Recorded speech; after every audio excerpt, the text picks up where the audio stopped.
Okay, if you tell me It's this, very difficult. okay, face. Shall What I? I'm telling Shall you I is kill great. your anecdote? There was a All beautiful right, let me kill unicorn your flying, analogy. but there's another one swimming Let me underwater. kill your analogy.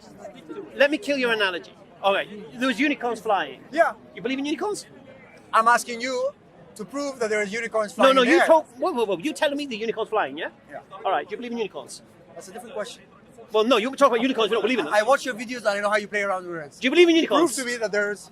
Do you believe in unicorns? I don't believe. Right. I know, and Right. there's no So if knowing you, so that there's if you a don't unicorn believe in available out unicorns, there. so if you don't believe in unicorns, you telling me there's unicorns flying tells me you're lying. Because you don't believe in unicorns. Ta-da! The same stupid argument that you give every time. No. You know what I'm talking Listen, about. trust me. The This point is of a the story, you stupid guys have to argument. prepare yourself. This There's argument, angry Jews and there's angry Christians. face. And you guys have to face, start face. uniting and. It's not a stupid argument. It's an argument that exposes stupidity.